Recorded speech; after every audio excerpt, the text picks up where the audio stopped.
And we're back. Welcome everyone. Welcome back. Welcome if this is your first time to the Capacity Conversations episode 7, where two women from each coast of the United States have challenging dialogue, compassionate dialogue, just thought I'd throw that in there, about self-trust, transformation, and the reality most modern millennials are facing today. Do we actually have the capacity to do all the things we want to do? If you're joining us for the first time, my name is Raquel Sands. I'm a clarity and work strategist supporting deep feelers and purpose-driven individuals who are not motivated by money, underscore, create and sustain, create and sustain their peace, purpose, and prosperity on their terms. And my lovely, awesome, beautiful, stupendous co-host, Sarah. Hi, Raquel. Good morning. My name is Sarah Liljegren, and we will be. Well, I consider myself a real estate professional. I work full time in the real estate world.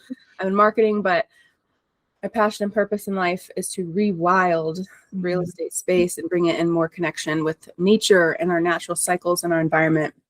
And I'm excited to get into this topic because it feels so alive in me today. So I'm curious where it's going to go. It's very dark here in Spokane, Washington. So I have all these lights. I don't think even by the time we're done, I still think it'll be dark outside. So very true. And I guess that's a great segue because our theme today is about darkness. And so quick disclaimer, there might be mentions of death or things of that nature, things that bump in the night. No, I'm kidding. We already did a zombie episode, but who knows? And so just disclaimer, if any of these things might be triggering or it's not the right time for you to listen or watch, you don't have to. Everything is, based on consent. And so we just wanted to put that out there. Okay, so I guess I will get us started. I have another monitor here. So for those of you who are watching and you see me look another way, I have another monitor where I have notes. So here we are, we said we're in the United States. So we're on the Northern Hemisphere. We are both on either side of the coast of each coast of the United States. So we both experience winter.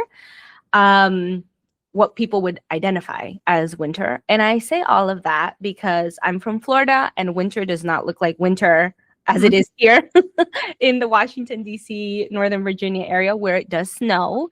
It does get below 30, stuff like that.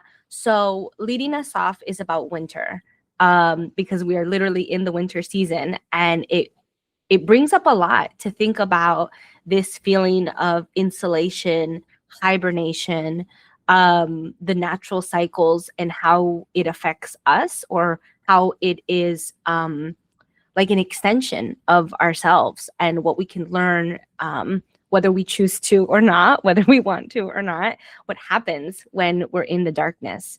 So I just wanted to start with this general umbrella of winter. If you've been joining us since the first episode, we started in summer, and so we are 180 of that. And so there's just this mirroring effect of like, it's not necessarily, and I love what Sarah said before we started, that it's not necessarily things are dead. Things do die. There is death, but I think that there's an important distinction as I start to just lay the groundwork here, that death isn't the end. And I think that, when we see movies, when we see books, there's a beginning, middle, and end. And there's this sense of like finality and totality of like, dun, dun, dun.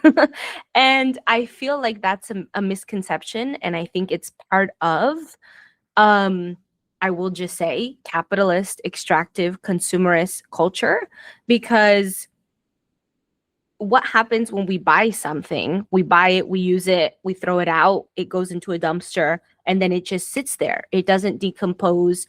It doesn't get into the nature again and repurpose itself. And so in the dying or in the darkness, in the dumping, it doesn't then refuel the new chapter, the new life. And so I feel like because, um, on the outside, I see there's no leaves on the trees. I don't see the blooming, the fruits. All the animals are in their caves, like only squirrels, if they're brave enough, go out. Like, I'm not seeing movement. We're not seeing production and movement, things that are happening. It's like, well, then what the fuck? Like, then what's the point? And why is any of this? And I challenge that politely to those of us who are uncomfortable in darkness and in winter, because some of the things I want to cover is that it's a forced blessing. It's forced. It can feel forced. I mentioned I'm from Florida, so I never saw snow, and I never interacted with nature in that way. It was hurricane season or it was hot, and that was it. And so, like, what are you talking about snow? Like, that's in a movie. And so interacting with it, and it's not up to me. Mother Nature's doing her thing, whether I'm prepared for it or not, and in work, because a lot of my work has to do with people who are moving from a corporate 9 to 5 thing into their own thing, whatever that looks like. Sometimes a layoff, being furloughed, fired, or quitting, or whatever these things that are forced upon us. It's like, whoa, it can feel jarring. Even though we do have fall and we do have ideally a transition period, but sometimes it just happens. And we're not ready for it. And this is the thing.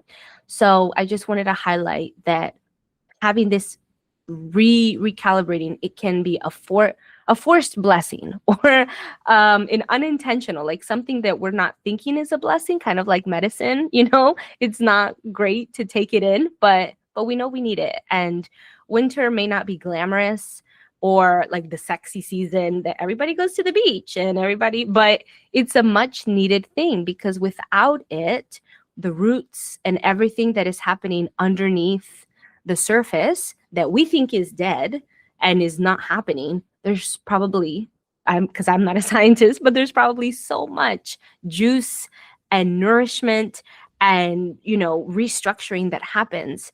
And I'll just mention before I get on to my next little thing is, those of us who like Western astrology, Capricorn, the season that initiates winter, is another cardinal sign of like, what is it that we're trying to build? From what I understand, Capricorns are the builders, and maybe not ambitious in the traditional sense, but driven and wanting to create something. And so winter, we can internalize that as a creative force, maybe not a productive as capitalist, consumerist society see it. And I keep mentioning that I'm not a politician or economist, but I saw a reel the other day where it was like, the reason why capitalism, for those of us who prescribe to this ideology, is not useful is because if it's not profitable, then they don't do it. And so there's this clear distinction of like, if it's not making money for the people who want to make money or who are in power, then they don't do it. Because the whole thing is, we need houses. So why aren't they building houses? Why do they build more condos and apartments, knowing that the lifestyle that people are going to have in that situation is probably not a good one? Listening to their neighbors, not having access to the outdoors, not being able to have the opportunity of a garden or whatever. Like, it's not for our benefit, it's for profit. And so I say all of that because nature is, I don't think, a capitalistic mama. And so it can feel contrarian to feel good in winter, because we're probably expected not to. There's this thing called SAD, seasonal affective disorder or whatever, and they've created this because we don't have sunlight. But it's natural. I mean, there are places in the world that have less sunlight or have more sunlight. And so why are we now being diseased or disordered for a natural thing that's occurring? I'm just throwing that out there. I'm not a doctor. I'm not a scientist. So the second theme is incubation over action. So this is exactly like hibernation. So we're learning from our animal friends, our animal role models, because Sarah and I have said on this podcast before that we are not human imperialists. We don't think that humans are at the top of the food chain. And so, learning like it is time to hunker down, whatever that looks like for each one of us. And this is where the discomfort is. Okay, Dad's here. Sorry. My dogs. Like this is where the discomfort comes of like, I don't want to sit with my feelings, or I don't want to sit and do nothing, quote unquote, do nothing. I just got fired, furloughed. I quit a job without savings. I don't know what I'm doing. And I don't want to sit with that. Why? I need to do something. I need to move. We're in that spring, summer energy. And it's hard. I mean, it's not easy.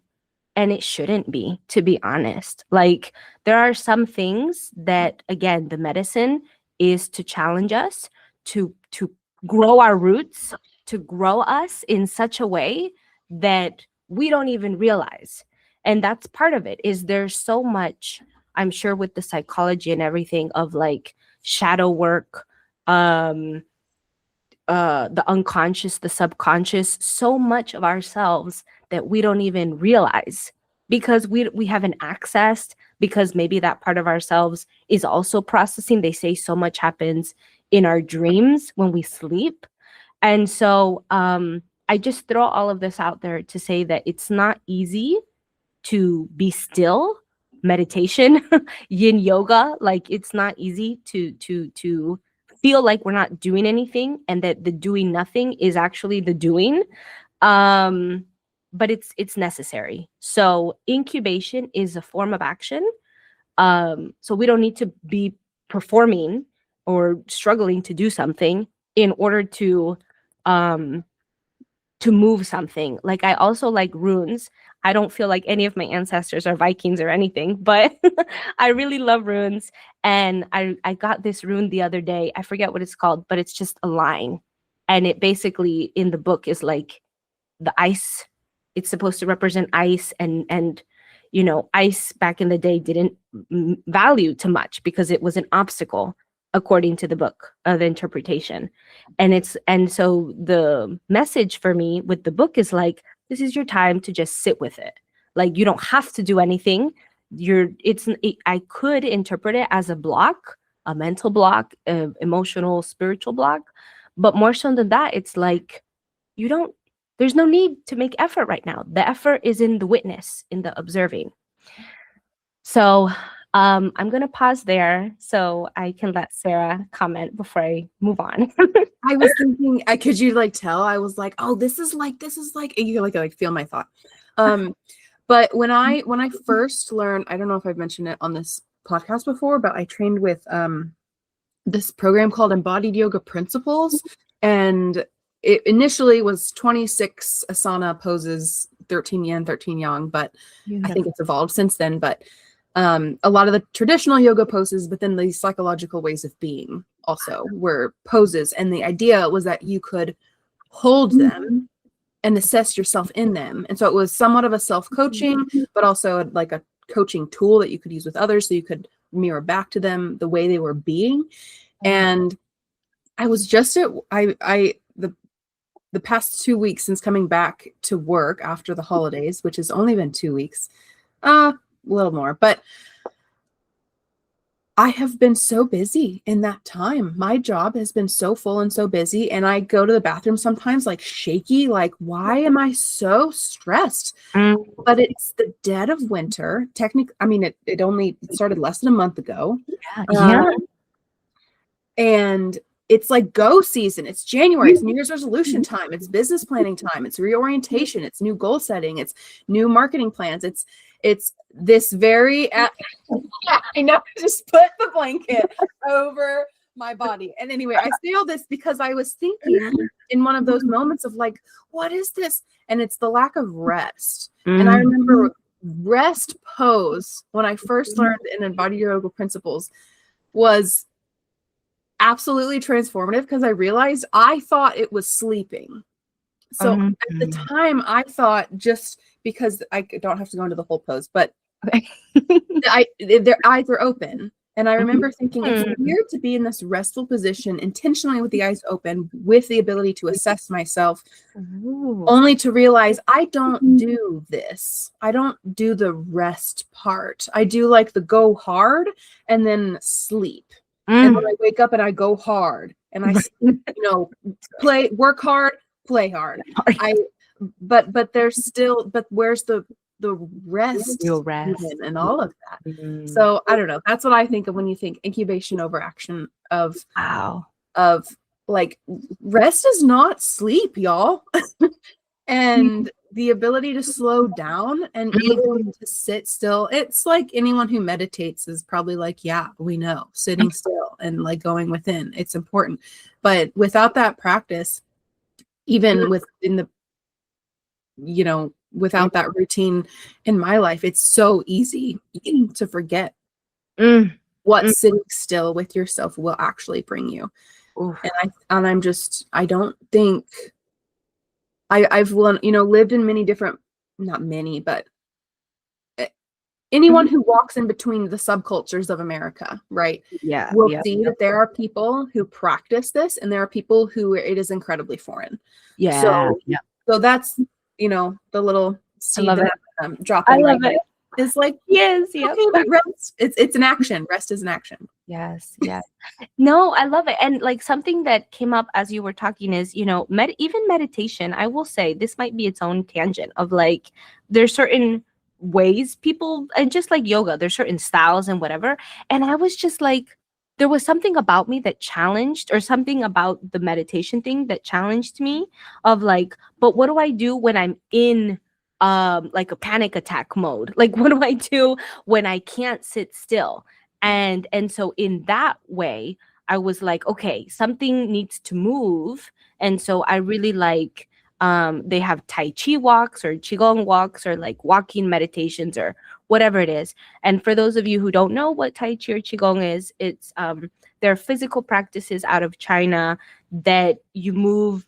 You're moving your body in such a way that you're moving your energy, because everything is based on energy channels and things like that.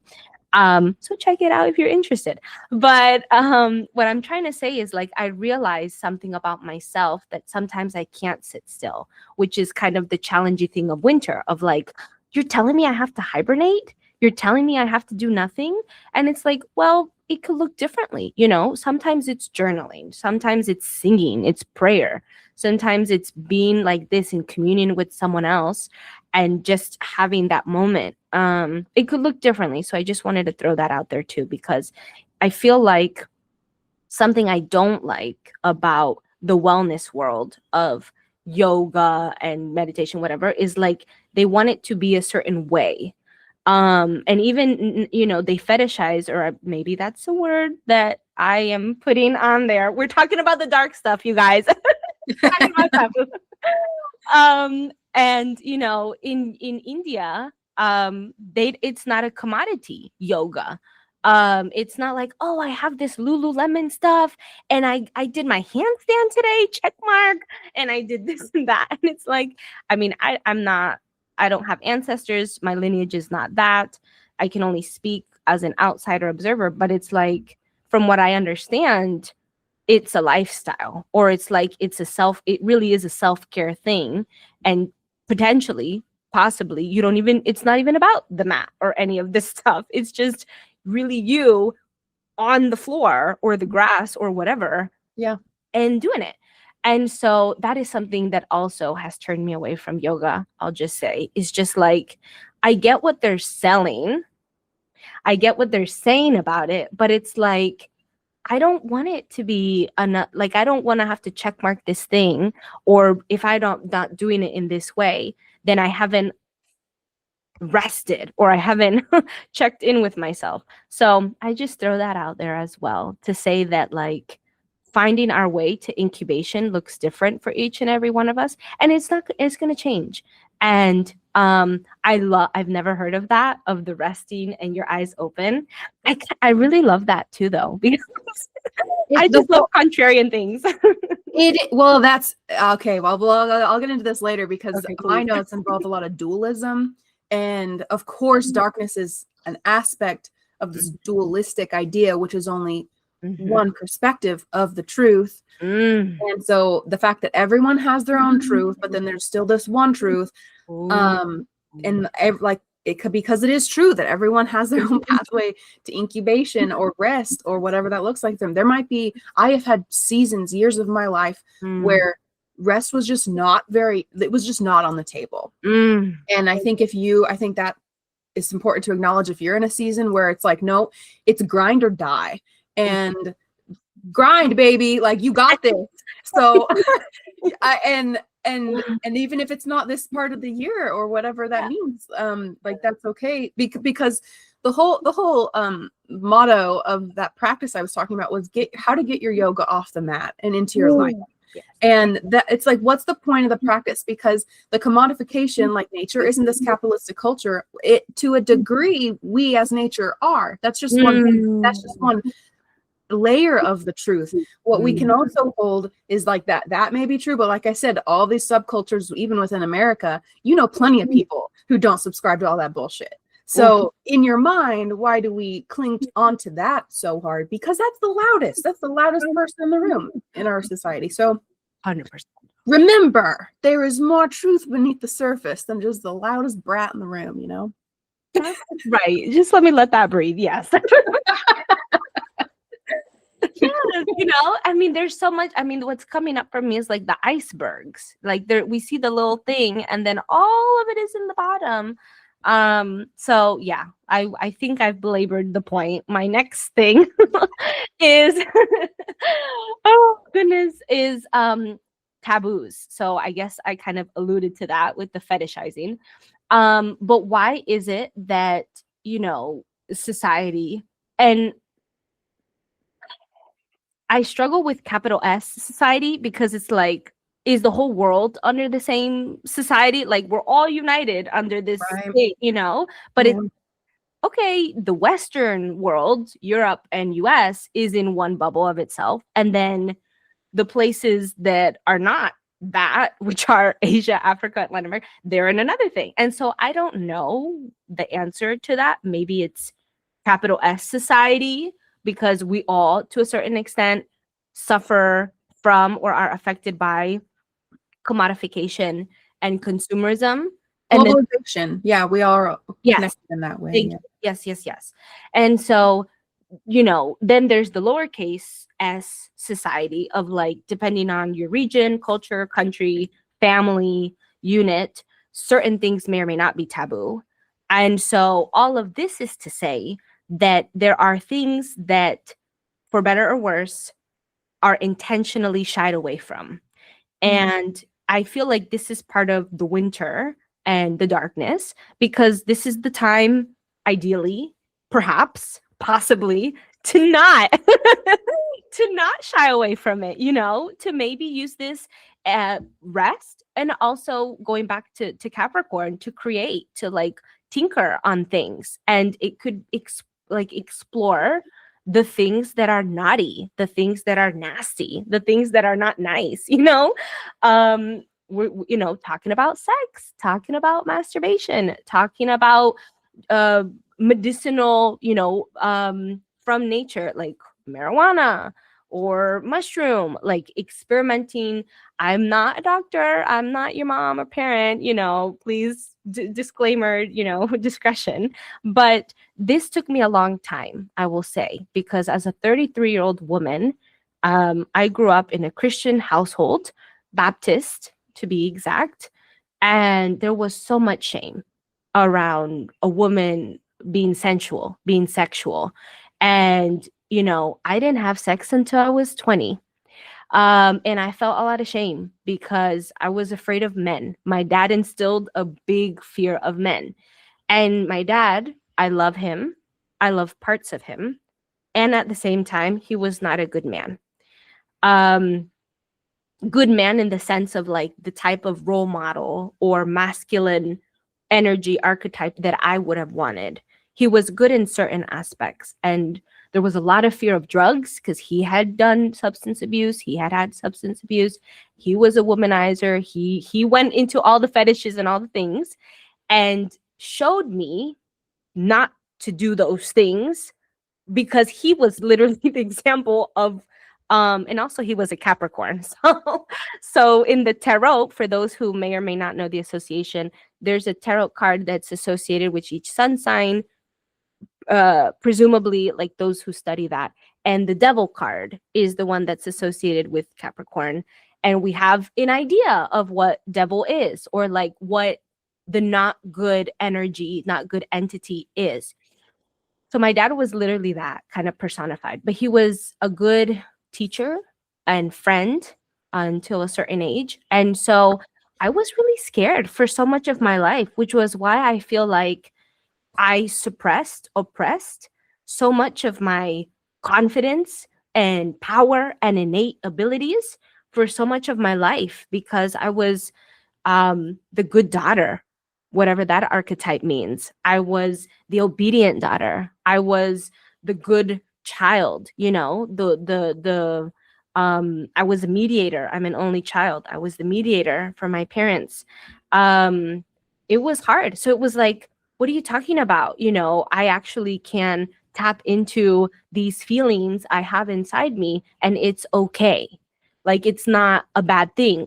I mean, we can talk about religion in that, like how, why is it, maybe this is a trigger, and it definitely triggered me when I told it to my therapist 2 years ago. Why is it that a woman who is a virgin is glorified? Why is it that, how is it even possible, right? And this is where the spirituality and like the amazing miracle that it is. But it's like, why is it that a woman who has not tapped into her sensual, sexual, you know, whatever side, that is glorified, but not a woman who is in touch with herself or herself and touches herself? And and why is that not okay? Like, why is a woman not in all her power not okay? Another note that is coming up for me, because I'm also been doing another project with another business friend, and she's all about cycle awareness and how women are really more in power, in tune, as they honor and are aware of their biological synchronicities and rhythms. Because as women, you know, they say the cycle goes with the moon, goes with the tides. So that's another piece of, you know, we have the new moon, which is all dark. We don't see the moon at all. And then you go through the cycles every month. And why is it that we all have to be on some sort of birth control, the pill, IUD, that literally hormonally suppresses, pushes down, puts in the darkness, like puts aside the response, whatever hormonally that should be happening in our bodies? And you know, I say all of this because as someone, as a woman, as a person, as a human who has strived to live intentionally, live it with integrity, it has been so hard to face the demons, face the darkness, not having a flashlight and not knowing, you know, which direction to go to. And then physically ingesting, I was on birth control, the pill, for almost all my 20s, and not really realizing all the different ways that I'm putting myself in darkness. And then being off of it for now, my all of my 30s, I was like, holy shit. You know, like, I'm not on go all the time. Like, I was acting like a biological man. And I'm not saying that men aren't great. And I'm not saying that that's not useful. I mean, everything has its purpose and is in, I truly believe, in natural perfection. Natural perfection. Like, nature has such a way of, you know, and for those of you who are spiritual, I do believe in a divine energy, being, whatever we call that. I don't genderize it because Who the fuck am I? I don't know. Like, I don't know. Like, I I love that. Who don't the fuck am I? I don't know. I am just a small ant 2-man. Like, Well, you had a natural, you already had a natural cycle. yeah. Because I was on my birth control reaction. I mean, I had multiple different kept switching it on me because I wasn't reacting to one well. Okay. And Okay. so I just remember going crazy. Oh shit. Oh man. Just like sobbing nonstop for a like, and of course, I was trying to get used to them and something, but I just remember after like the third one, I think I still was like, I don't, yeah. And I was young. I mean, I was, I think, before 20 when that was happening. Yeah. Wow. Because it was 2 weeks after my 18th birthday, I ended up in the ER for rupturing cysts on my ovaries. And so they were like, well, they'll just shut them down. Like that was literally their first. Because they don't want to deal with it. They're like, it's PCOS. Here's some birth control. Yeah, which led to my food. It led to all my GI issues. And so that's why I had all these food allergies in college, starting community college. Yeah, because so like just the chain reaction. I don't know. I'm adding to the birth control hate because both of us. I've heard some people react very well to certain ones, but we weren't neither of those people. No, exactly. I think that's more common that we react. Our natural cycles are being pushed around. Exactly. Yeah. I mean, that's the thing is that, the biggest benefit for, well, two big benefits. One, I didn't get pregnant because I wasn't trying to get pregnant. The second thing was it normalized my cycles. So I was like, okay, great. I'm not on days or whatever. And I thought, I'm still bleeding. Like I'm still having a period, which is fake. It's fake. We're in the Matrix. Like it's not real. It's weird. The sugar pill week. Yeah. It's so weird. And so I'm just like all of this, and I didn't even have this in my notes. I'm going in a whole thing about like taboo and society of like, how society by pushing away certain things, and pushing away could be we don't talk about drugs, we don't talk about sex, we don't, like, it could be a blanket statement, but it could also be like we don't actually want to deal with your health issues, we don't actually want to deal with the complexity of you, and so just take this drug or just go do that thing. And the other implications going to men, we love you men, I'm not trying to discriminate, men not being able to tap into their emotions, being sensitive, men, having this bias of like, you have to be dominant and tough and whatever. And I'm not saying that I don't like a nice chest and back situation on a guy. Situation. But it's like, I also like when I see a man cry and the tenderheartedness and the openness, the vulnerability, and that doesn't make him less of a man, and it doesn't make me less of a woman for being strong and in touch with my sensuality. So, just thinking about taboos as a potential thing to incubate on, something to kind of tinker with and create, explore.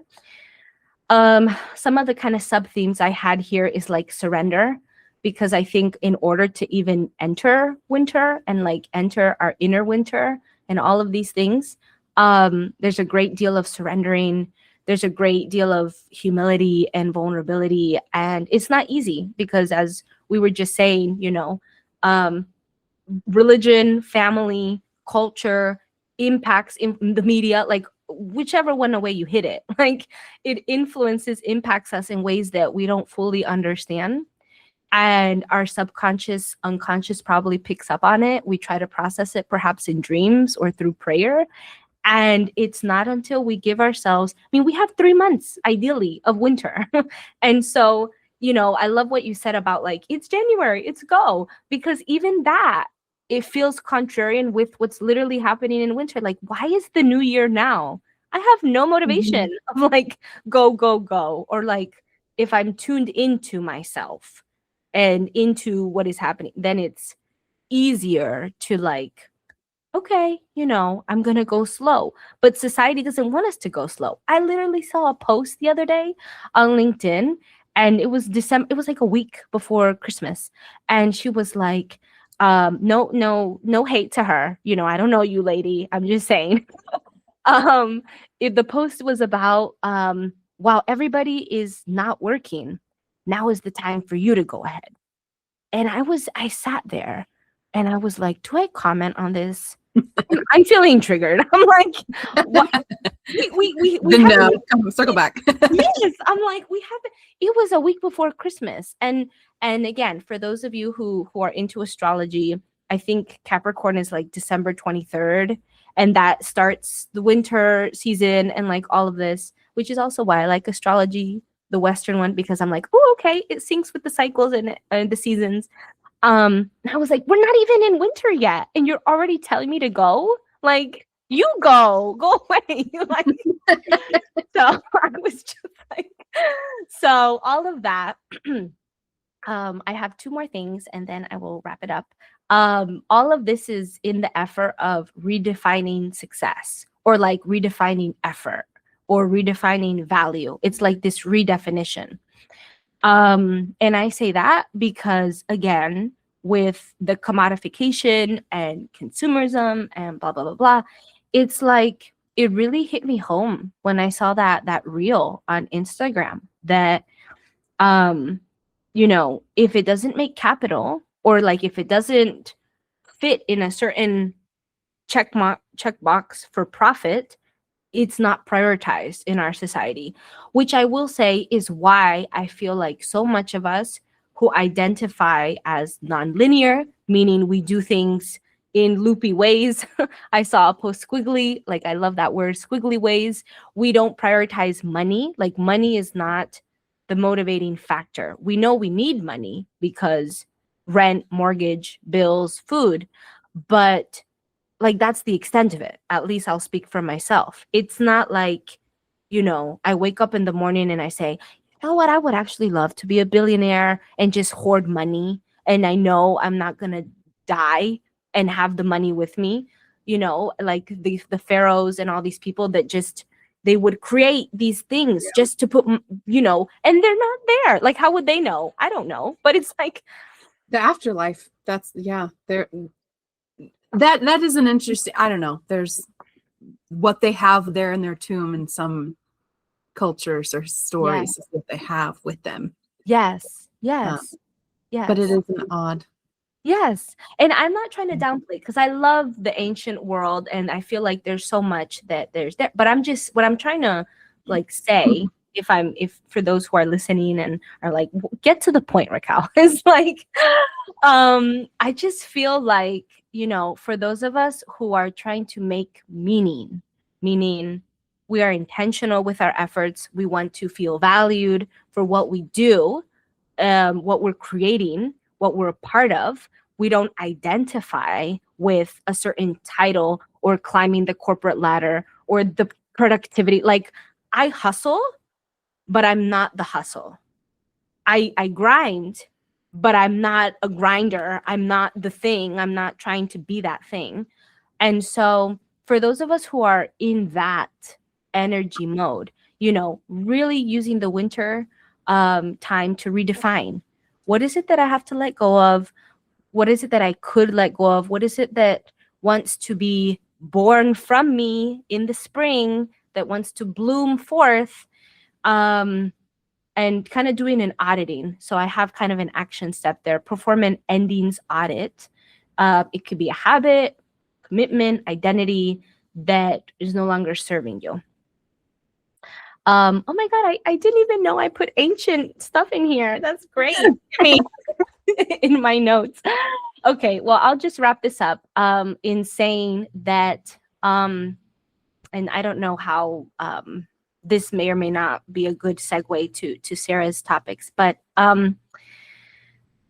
in society, capital S, I feel like there is this big desire to control. again, with the whole thing about profit and productivity, what happens each fiscal quarter, what happens with each earnings report, and in marketing, for those of us who are in business, if we don't have enough likes or comments, how are we going to control the way that people come to us? How are we going to control the income we make? How are we going to control my effing symptoms when I'm PMSing? Like, control. And I don't have a solution for this. I am someone who is also continues to go through it. I feel like I have some seasons and times in my life where it's easier for me to let go of control. And I'm happy to say, I'm grateful to say that I'm someone who is not risk averse, meaning that I am more willing to jump into something than not. And I don't think that's the case for everybody. So there is something about like building the muscle of resilience, trying new things, which is part of winter and Capricorn energy, like low key. But it's like the illusion of control. Like in winter time, at least here in Northern Virginia, sometimes it snows, sometimes it's windy, sometimes it's rainy, sometimes it's everything. And it's like winter she's just doing what she's doing. Like there's not really kind of going back, I guess, full circle with this concept of rest, and is rest action or non-action, or tapping into our taboos and things like that. Like control could come up differently for each one of us. And excuse me, burp. I think the more that we try to hold on to something, an identity, a habit, a job, a business, the more that we try to know and understand and define the unknowable, the things that maybe at this time we're not supposed to know, or things are still kind of happening underneath in the roots, they're kind of percolating, like that's okay.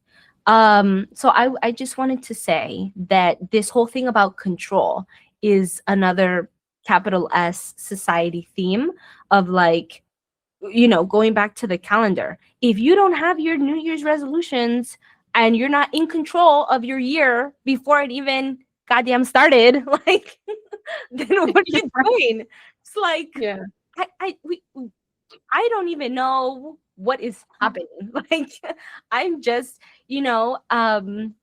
so I just wanted to say that, and this might be an exercise that we do towards the end of our episode, thinking about our mortality, thinking about endings and beginnings, thinking about what is present within us, thinking, and not thinking just logically, but I guess thinking it could be an umbrella term for like feeling, embodying, experiencing, but just being with these feelings, experiences of what am I trying to control, what feels transactional, what am I afraid of, what am I comfortable with, what am I trying to preserve at all costs. Because I will say, I feel like that's the hardest thing, is letting go.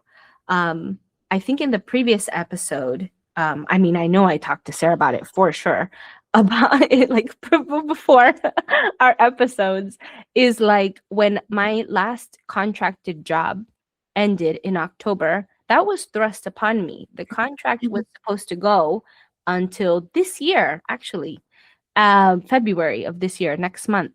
And everything that's happening here in the United States with our administration and laying off people, firing people for just the sake of being in their jobs. There's not a real reason of, because you can't come. I mean, I guess I'll say that's the reason that they're saying, if you can't commit to coming in 5 times, regardless where you're commuting from, 2 hours from West Virginia or 2 hours from the state of Maryland to get to the capital, DC. Tough. Like, too bad you can't afford it. Too bad. Too bad. Who cares? They don't care. You got to suck it up. They're just putting everything down into the darkness. They don't care. And they, because of that, they didn't need a consultant anymore, a comms person. And it was thrust upon me. The winter was thrust upon me. And I had to make a decision to either seek control, which was, how can I find control in my situation? Do I apply for another job? Do I squeeze everything I can out of my tiny business? What do I do? And I told Sarah, I was like, and my husband and the people in my life, that, you know what? I am taking a break. And this is the benefit, going back, of the forced blessing of, like, who can say that they had a month or 2 months off? Like, it's a blessing. We're always on 24/7. It's not a 9 to 5, 40-hour work week. If that, it's like your mind is thinking about it. If you're not in the place, your body is feeling whatever type of pressure before you even entered your car or your mode of transportation. Like, we're always in it in some way. Mm-hmm. It's controlling our bodies, our feelings. And I'm really grateful I got that time. And I was like, thank you, God, universe, being, whatever, because I don't know if I would have taken that leap by myself, even if I had the money and the safety and whatever I thought I needed, which is the blessing of winter, of, like, sometimes death, darkness, whatever we want to call that, feels forced, feels involuntary, and it's our choice to see the blessing. And it's not easy. I'm not saying just, like, turn a blind eye and gaslight yourself, blind yourself to be happy about it. No, like, I don't like spiritual bypassing. I completely acknowledge financial realities and, caretaking and all the physical realities. I feel like that's why I'm so passionate about what I do, of, like, I'm not here to fit anybody in a box. I really just want people to do whatever the heck they want to do. And that could be a business, or it could be a couple of side gigs or a job. Like, it's not up to me to tell anybody. It's like, we just have to peel the layers sometimes, and that's uncomfortable. That's probably the most uncomfortable. And then the taking action is easy. So I say all of that because I get it. It is not easy. I think use the winter to start to reserve, like, be a little squirrel, get your acorns.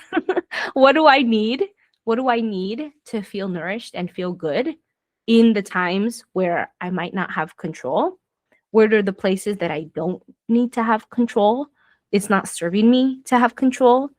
And I have just a note here of, like, why the unknowable, because we don't know with certainty of something, that can feel overwhelming, of, like, no, but I need to have my paycheck next 2 weeks, or I know I need to know who's going to have my back, or I need to know X thing. And it's like, would you feel comforted really knowing that? If so, why? If not, why? And it's not a yes or no answer. Specifically, it could be, but it's like, the thing is to understand why. We're getting into the roots with, like, the wintering. So I will hand it off to Sarah because I feel like that was a lot. I thought of so many things. I mean, because you went from the control, I kept thinking of birth control. Like, that's the whole idea, is trying to control these natural cycles. And in both of our cases, controlling, or the illusion of controlling what we thought was the problem, actually created this whole other can of worms of, like, it actually brought up more issues that then needed to be controlled. and we do the best we can to like acknowledge the homeostasis in our own natural cycles. But when you don't know what's going on, you do kind of have to start just like, doing your can to doing what you can to bring yourself back into balance. And I don't know if I don't know if I knew at some point like what balance even looks like for myself. And I think that's the idea of us talking about the darkness in the season of darkness, because being with it, in my experience, has opened up gifts and benefits that I didn't know were possible when I could lean into the season of darkness. I think I'm kind of lucky because my birthday is at the end of September. And so by the time I get into October, November, I'm in full like transition into the darkness. I see my birthday as a very like inward time. And then I go straight into the autumn. So by the time we get here, mid-January, I'm like, I have a lot of things cooking in my mind, and like seeds, and I'm really intentionally not holding too strongly onto any of them. And I think that's the gift of knowing that the darkness isn't going to show me, oh, this is what my I think the New Year's resolutions, people get so depressed because there's just big goals, but then what I have realized is that this period of darkness, no matter what you think the light will bring, you can't see it. And so this word that I have at the top of my notes, and I feel like I have said this word before, I know with you, but I don't know if it's been recorded, but the imbibition. It's this old alchemical term of a seed, and there's maybe more words to this, but like in botany even, when a seed cracks open, it is not in the light. And of course you can like hydroponic, you can put the bean sprout, tape it to the window, and like you did in elementary school, and watch the bean sprout. And like seeds will just do that. You give them water and light, they'll just grow. But most seeds, when you plant them underground, they're nowhere close to the light. That's right. And they're taking on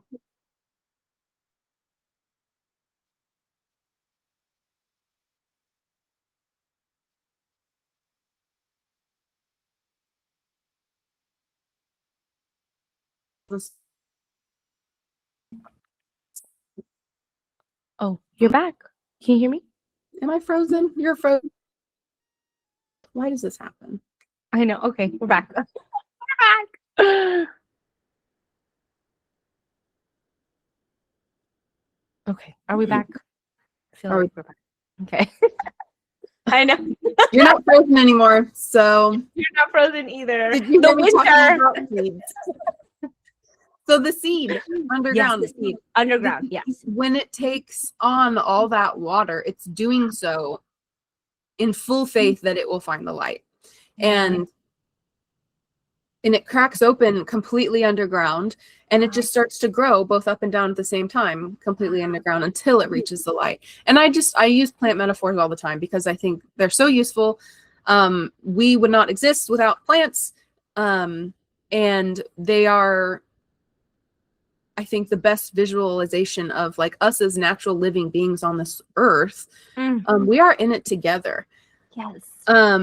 When I was thinking about control too, the illusion of control is like why were virgins such a commodity, like you were saying earlier. And I adore the Stoic philosophy, and a lot of those early Stoics, and I might be talking out of my ass, but I'm gonna Google it later, and then I'm gonna know for sure. But like a lot of them had young boys, like young virgin boys, as like little helpers. And I think in a lot of cases, and not just the Stoic philosophy, but a lot of history, even now, like young children are toys. They're sexual commodifications for whoever has the assumed control over them. That's right. I'm having a pretty dark week. There was a death in my family, and like 2 days before that happened, I watched the the Boy Scout documentary. You want to get depressed, watch the Boy Scout documentary. No. But I'm in the business of scouting, so I was like, I have to know the degree of abuse that went on in a system like that. And the thing that shocked me the most was the way, just like the church, the Vatican, they cover it up. They have a sense of control over a population. Yeah. And even though, and I believe in the goodness of religion, I believe in the goodness of what churches should be. I believe in the goodness of what scouting should be, and especially the Boy Scouts. I was in the Girl Scouts for years, and there were parts of it that were tough, but I was not molested for 10 years straight by my scoutmaster. And so that's what some of these, because of the power dynamics and because of, like you said, the society assumes certain things. Oh no. This theme of working together, though, is what I kind of feel like that's what it's alluding to, is like that place and all of these places of like moral corruption. In some ways, it's a lack of cooperation. And so parents being able to work closer with the leaders and the aunties and uncles and the scout people, or like the teachers and the mentors of these kids. I think it's related to our ability, because we have to grind and turn on. It's very much assumed, and I would like your take on this, actually, because you work with people in careers, and I think one of in making career transitions. And so I think one of the things people, I'm not going to say people, I'm going to say myself. Okay. I work in an 8 to 5, and a lot of people I work with who work those hours too, have kids. And so they juggle these hourly roles around kids. And I think there's such benefit to that. My mom was raised in a very flexible, I was raised with my mom in a very flexible office role. So she had like her hours, and then she could be very flexible and take off early, doctor's appointments, sports, whatever. Right. Why? It just doesn't make sense to me. And maybe it's because I'm not a parent, but I get home and I have 2 hours to myself. I actually think sometimes when I get home and I'm in that, like, okay, I have 2 hours to myself today. Yeah. What am I going to do? Well, I'm going to cook dinner and get some rest because I'm exhausted from the day. Because I got up at 5:30 to exercise, because that's the only way to keep a baseline with my metabolism, is to exercise an hour a day with a desk job just to maintain health. Anyway, I'm rambling because no, you're good. Because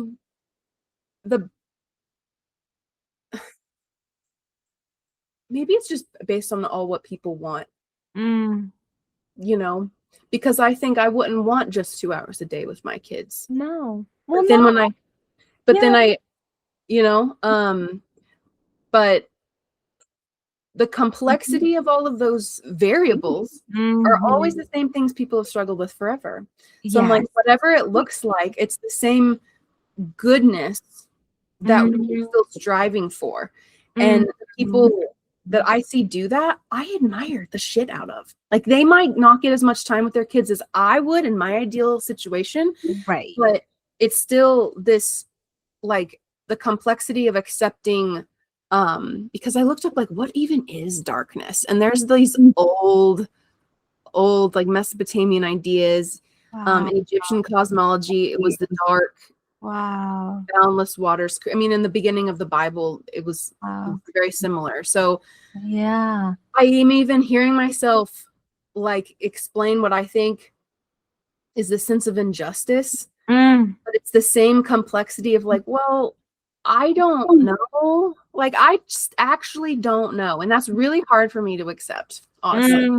But even holding that I don't know what my future looks like, and this is a time of the year for me to actually be okay with it. I know. Because I think by the time the spring starts, and I have used, like I've said, I feel somewhat fortunate because I have practiced intentionally going inward around my birthday, and that leads me into my seasonal winter. And so I feel like seasonally at this point in the year, I am okay with not having a clear idea on, like, what my summer is going to look like. To me, the summer is like, these are the seeds that I've planted, and they come to life in the summer. I feel like every July I'm like, I prayed for this, I don't know how it happens, but it does. And this is the season in which I'm planting those seeds that will sprout and shoot later, and then later produce fruit in my life. So you've heard me kind of like grok on all of that complexity, but it's what you practice. It's what I practice that forms what is becoming. And so the darkness really, I put imbibition right next to your incubation. And let's see, the foundation. Oh, there's this quote. A very wise man once said, there is a time when we're all faced with what is right and what is easy. And integration is not easy. Integration of darkness is not easy, but I would argue it is what is right. I have been meditating on goodness and righteousness lately. And I mean, speaking of cult, this hit me, I think, yesterday, because it was part of I think I mentioned to you, I had 13 prayer seeds. And this is actually, maybe I'm speaking partly out of this, but I had 13 nights of prayer. And to be honest, I didn't light the candle every night. So I burned them all on the final night, which were like my intentions and my prayers for this year. And I had the 13 nights were between the winter solstice and the calendar new year, so January 1st. This is a show about vulnerability, so whatever. January 7th is my baptism date, and I was baptized at 14 years old, purely out of fear. Purely out of fear. And so 14 years later to the day, I had like a ceremony with myself. I got a Greek cross tattooed on my neck as my way of saying I might not be a part of that church anymore, but I still fully accept the responsibility of the goodness that I'm supposed to bring into the world. And that led me down this whole other path of nature connection. I truly believe that prayer was part of how I found Wilderness Awareness School, and that led me to the 9 months, a very privileged 9 months naturalist course, to be disconnected and out in the woods. Where I'm still paying for it, frankly, because it's our society isn't set up for humans to take time to dig into who they are on a soul level. Yes. It's incredibly messy. And I think about divorces that get really, really nasty. It's because you're starting to feel like, as you peel back the layers, you're finding what you've buried. And they can, because when I almost went through a divorce, and I realized we were really, really civil and really lovely with each other. And that's part of what brought us back together, because I was like, oh my gosh, we have so much hidden in the shadows and we don't even know what it is. And I can't even connect to my love for you anymore. And it can be horrendously messy and awful. And to integrate what is underneath of there in a good way. Yes. In a good way. What does that mean in a good way? And I mentioned the soul seeds because one of them for me was to evoke summum bonum, which I think is the Latin for like one of the original ideas of what God was. Wow. In everything I do, because the idea was like it is the highest order of good that you can achieve in the world. And that was the idea of my prayer for myself. And I did not know that like praying for goodness would lead to darkness and pain. And I kind of weave all this together because I said like the thing that clicked yesterday was Renee Good. She was killed by an ICE agent this week, or was it last week? I feel like it was this past week. And I'm like, the timeliness of our interviews and the season. We have thematically adjusted to the seasons, but somehow we keep, I'm finding these threads of connection with what is actually happening in the world. Yeah. Because we had an interview this Saturday after Charlie Kirk was killed. And there's just, it's this, where I have become used to American culture and society being murderous, violent, corrupt. I have associated, all of this like truly evil human nature. Yeah. To be part of the society we live in. And that is so depressing to Yeah. me. And I think there is nothing more useful than meditating on this darkness that the dualism we live in is like really deeply founded in. I don't think it's impossible to view America as like a neutral party, but like I think we are in a half of our population is like convinced we're the good guy, and that what we're doing in Venezuela is because we're the good guy. What we're doing in Ukraine is because we're the good guy, and it's so messy. I think, myself included, I think it takes a true full-time effort to like kind of piece it apart and understand it. But yeah. I don't know the integration of it. What did I have here? Because the non-dual identity. If dualism gave us a sense of separate self, like I am not the rebel neighbor, I am not like the super liberal, like woke coworker, or vice versa, like whatever. Right. The next step of that might be a self that remains individual, but recognizes it's also continuous with others. So I and we are not opposed, but we reflect each other. There actually could be a synthesis or a blend of structure and freedom, a blend of shadow and light, an acknowledgement that integration is required if we're going to sit with darkness. Yes. It's so easy. Like I mentioned in the crazy divorce cases, like it just gets uglier and uglier and uglier because someone has truth buried. And the more we get down this path of like, okay, I'm choosing this. And that clarity, I think, brings up truth.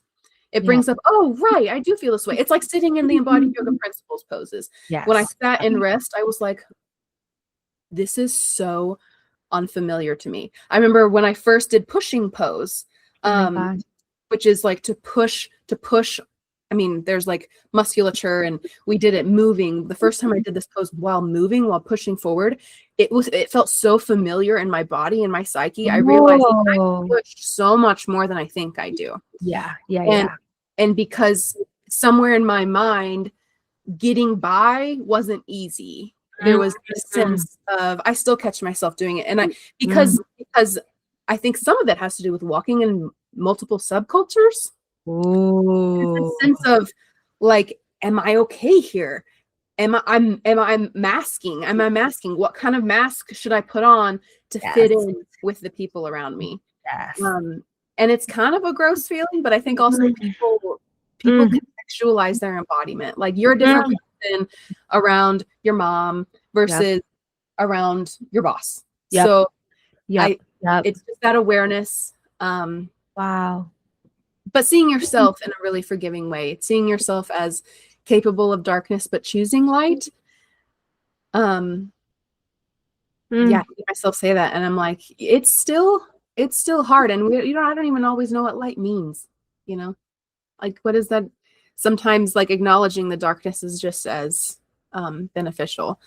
I actually got married on Halloween.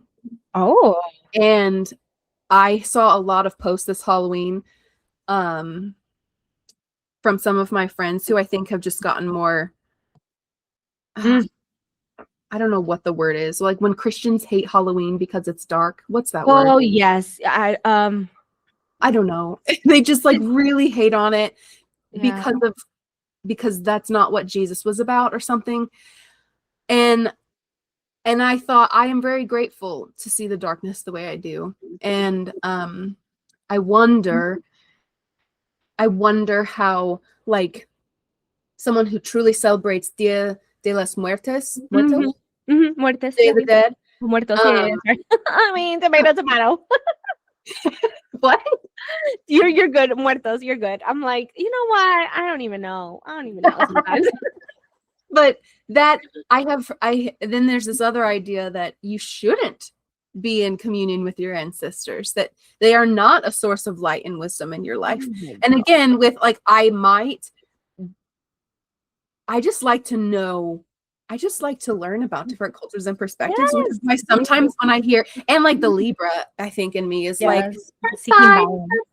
that's fine, that's fine, that's fine. Without like trying to find my own sense of truth, you know? But I want to acknowledge that whether or not you already subscribe to the idea that darkness and mystery and death and what's beyond the veil has wisdom and has nutrients for your soul, there are other people out there who don't need that, who don't need to call upon their ancestors, who don't need to look at their darkness or sit still with the things that they hate in order to see what they should or want to be. And so whatever perspective you have, I think again, cooperation is like the thing I am most interested in. I think partly because one of the things I grieve the most is oh, Raquel, I didn't tell you this. Oh my God. Because I found a book about my ancestry online, and I've been reading it, and I learned the year that my ancestors came to this country, and it was a really fucking long time ago. And so the fact, oh well, where's I going? Because I was about to say one of the things I find myself grieving the most was my idea about what America should be. Oh yeah. Okay. And now that I'm reading that my first ancestor who came across was sponsored by somebody under the headright system, which was if you could sponsor someone's passage into the Virginia colony, because no one wanted to move to Jamestown. Nobody. People were dying left and right. I mean, a whole village just disappeared one day. Well, there you go. So what they did. Oh no. Transport somebody to the colonies, and I think if the numbers are right, my ancestor Thomas was 8 years old when he was sponsored to come over on a boat. For whatever reason, someone paid for his passageway, and that allowed the person who paid for his passage 50 acres. Okay. And so I don't know where James went and lived, but his grandchild had access to land. And selling that land is what helped him move west. Because my family went through Virginia, Carolinas, until my grandpa landed in Missouri. Wow. Great-grandpa, whatever. Wow. So I have meditated a lot on what it means to be a citizen of a country that I find has a lot of shadow, a lot of darkness. I find the anxiety, like people talk about climate anxiety. I have like America anxiety. Don't get me started. Don't get me started. Like, I want to get it started because I think America is projecting a darkness that we have not yet integrated. And I hesitate going to that level, but I think the very same cycles, the wrestling of darkness and light, good and evil in our hearts, works its way up. Like you said, like the top down, when they laid off all those federal workers, it wasn't about like we are numbers.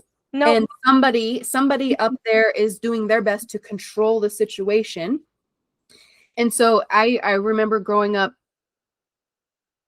I grew up in a very Republican household, and then I developed a very liberal attitude, and now I'm somewhere in the middle, as we've talked about. Yes. Jobs were like the thing. It was all about jobs. Yeah. And so, a generation later, it's like, it's not all about the jobs. If you're giving out shit jobs just so you can lay them off to make your numbers crunch, like, no. Like, what is it about our ability to control our lives that's so unimaginable? But then entrepreneurship, so you were describing something earlier about like, we won't give our attention to something unless it brings us money. Right. And to some degree, entrepreneurship is that balance. Yes. It's how do I know who to spend my time with? And because as a new real estate agent, anyone who has got their real estate license understand or is in real estate or any commission thing, honestly. Yeah. Is like that you're doing a lot of work for free. And we're doing a lot of work on deals that probably aren't going to close. Work for commissions and sales that might fall through. And so a lot of your your ability to work for a wage, it's all broken up. Mm-hmm. Oh, here we go. That's weird. But so yeah, that's, I think that one of the myths we're living under is, oh my gosh, this like innocence, that, and like the idea that we are always good. And I think that's just a shadow that us as a people, as an individual, but us as, I also work in the world of intentional communities and groups of people trying to build eco villages together, or trying to build shared housing in some way. It's the same equation. You're sharing resources, you're sharing human shadows, you're sharing gifts, you're sharing talents, you're sharing land. And so what are you projecting? What's under the surface? If you are looking for a community and they're like, yeah, we don't have conflict here, run, because there is conflict in all human systems. And it's not about the ability to evade the conflict, it's how you deal with it. It's how you work through it. Our ability to hold conflict. I actually wrote this down. You said this earlier, Raquel, and my eyes just glanced at it. You said the medicine is to challenge us.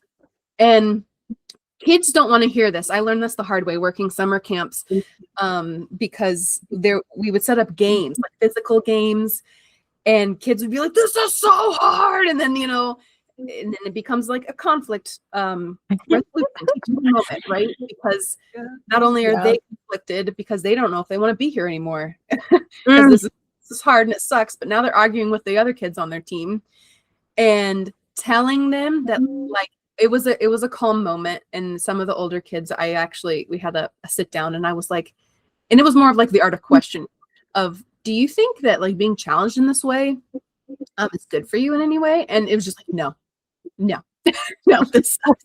So it was a reminder to me, like, kids are at a developmental level. Don't talk to them like they're adults, because they're not. They're not. They knowing that what you're dealing with as a challenge is benefiting you is something that adult maturity can handle really well. And kids can't always handle it. That doesn't mean you shouldn't challenge them, because it does help them grow. And they're more mature than we think. So I don't say like, don't talk to kids like they're adults, but there's a line there. Anyway. Yeah. Any other thoughts? I'm gonna get you dropped so many bombs. I'm just like, yes. Okay. You did. Oh my God. I want to start with the things that feel light. Pun. No, I'm kidding. that feel not thick and juicy, because I feel like the things that take up most of my brain might lead to tangents. Hopefully not as much, but first I want to say, like, going back to the work life thing about, parents and having the security of a job and all of that. Interesting. That made me think of when I worked, for context, for those who don't know, I've been a contractor. So what that means is, in the United States, you can either be a W-2 contractor, so you are an employee, you receive benefits from an agency, but you are contracted to work for a different company for a certain amount of time. So I have been a W-2 contractor, so I get benefits, and I have also been a 1099 contractor, which is different than a consultant, like all these different taxes stuff. And that means I don't get benefits. I just get straight up money, but then I have to deduct in a certain way on my taxes. So I've been doing that because it has allowed me the mobility and the positioning. Like when I look for jobs, I'm like, I don't want to do that one. I don't want to do that one. So I say that because in one of my contract jobs, I was replacing my manager. Actually, it was really interesting. She was on maternity leave for the entire time I was there, and so I was stepping into her shoes. I was a manager at Uber for for marketing. I was like, I don't know whose shoes I'm filling in here, but get used to mine. and And when she came back, and the whole point of her maternity was that she was a single woman, and she went, this might be a lot of information. If you're LinkedIn stalking me, don't, because I don't want to put her information out there. But she made a choice to be a single mom. And so she went and got herself fertilized, inseminated, and so she had her baby. Uber had great benefits as employees. I don't know if they still do, where she literally had the whole year. I mean, I was contracted basically the whole year for her to be with her newborn baby. And then when she came back, it was literally, I had her for a month. I'm like, here you go, here's your job again. And so she made a conscious decision to have a baby and keep that job, knowing the benefits that they were going to give her, so that she could do that. And she lives in Washington, D.C., which is a very high, expensive situation. And to add on a baby intentionally, I was like, damn. And so I say all of that because I feel like, I'm definitely in the middle. I feel like I lean left, I lean progressive, but I wouldn't say I'm all the way on either side. I'm definitely more in the middle, and I say that because I feel like there's a benefit to having a job and security, but that doesn't mean that it's always. Like, sometimes we need it because we need to make sure that we have our meet our make our ends meet. But sometimes we want to just do that thing to, water ourselves, we're a plant, nourish ourselves, and then take off. I've had a friend she was like, I'm taking a year off. I'm like, go you. Like, you set yourself up to be able to do that. Like, that's great. And I do think that it's hard in some respects, though, because I also had a manager who, she was a mom. She had her husband, her partner, and 3 kids. And it felt, I mean, just hearing her, witnessing her felt like a lot. 2 hours commute each way, plus taking her children, like going to the soccer practice. And then she was active in her church doing choir. I was like, holy shit. Like, I'm already exhausted. You're in your mid-40s. You're also going through perimenopause. You also are juggling the relationship with your spouse. God knows how you're doing it. And I feel like in that respect, like, I do feel like the balance, like, where are we trading off? Because I think it's impossible, and maybe I might mark my words, but I feel like it's impossible to control. I feel like as humans, we strive to do so, and it is a futile effort. And so I feel like the practice is actually, what are we willing to trade off in this season of our lives? And sometimes it is freedom, and sometimes it is stability. And then the winter becomes like, okay, that's not working for me right now. Or, like, I see this people in business, like, sometimes you have to go back and get a job because a lot of the businesses that work in DEI or whatever aren't making money because of literally the political atmosphere. So then it's like thrust upon you, forced upon you. So I don't know if it's a right or wrong. I feel like as long as we try our best to learn and pivot, that's the one thing. So that's what I wanted to say with that. You said somewhere about what is light, like, what is even light? And then I don't know how my brain made the connection of, like, why is Jesus white? Of, like, why is this representation of goodness this color?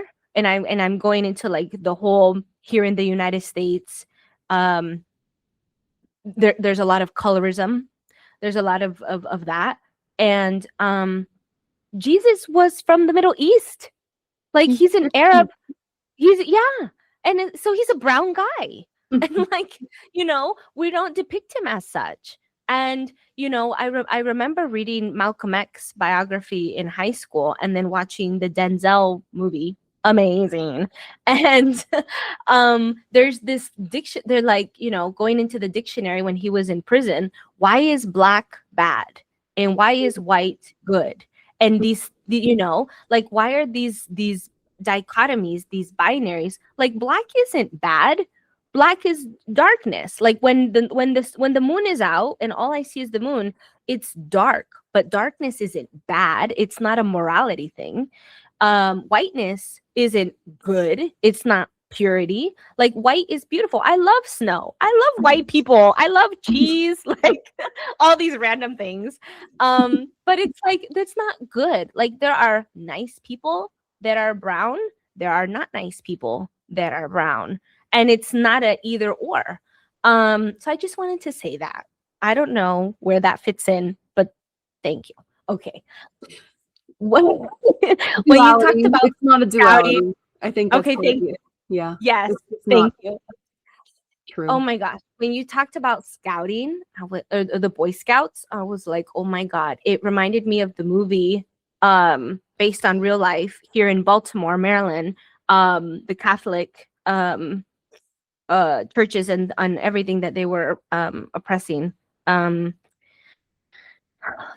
something came to mind for me about innocence and society, capital S, trying to control innocence, because I find it interesting of this question, what do you want to be when you grow up? Like, I'm fucking 9 years old. Yeah. What am I supposed to Right. know? Like, you Conditioning. know, yes, conditioning. And Mm. so I find that very um a disservice, because also thinking about tribal cultures, you know, rites of passage and things, it's like you work your way into it. And I think in another episode I mentioned something that Tad Hargrave from Marketing for Hippies said of, like, you know, the village, the people would witness you. It's not up to you to know all of you. Like, there Yeah. are things you will never know about yourself That because what people I can was see just thinking. things. Right. Yes. Yes. The aunties So, and uncles. There's no yes. that's what I was saying, the working together between the teachers and the mentors and the scoutmasters and the Yes. parents. They're like our ability to just put on kind of blinders on Yes. this innate wisdom so that we can put in our wisdom, like, no, you should go to law school, or no, you should actually be I think you should be a doctor because we need a doctor in the family. Like, it's kind of like the Yellowstone family. Like, we need a lawyer to protect the family, we need a farmer, we need a soldier. Let's just train all the kids to be these things so that we can, you know. Yeah. Yeah. But I don't know. Sorry, go ahead. Yeah. No, you're good. No, you're good. Yeah, yeah. So just what make that note. And then okay, this is the thick one. She thick. So the one that I the American myth, or like whatever we want to call that. So this one is particularly hard because or particularly easy. I don't know. So I was born in this country, in the United States of America, on the North American continent. And I'm one of maybe, I think, 3 or 4 cousins of the entire family that are born in this country.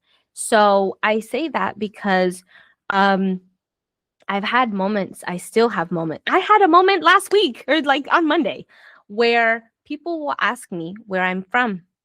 The special people, or like the people who have no gall, or like, you know, they'll just say, where am I originally from?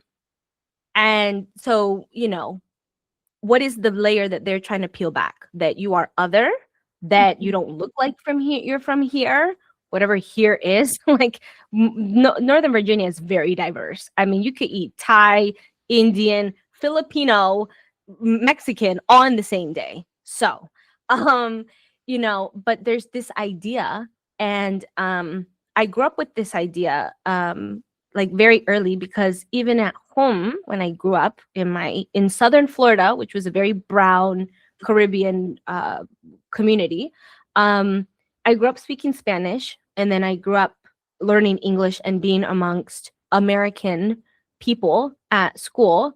And I felt other. I felt very othered, because it's like I'm living 2 lives. I don't know who I am.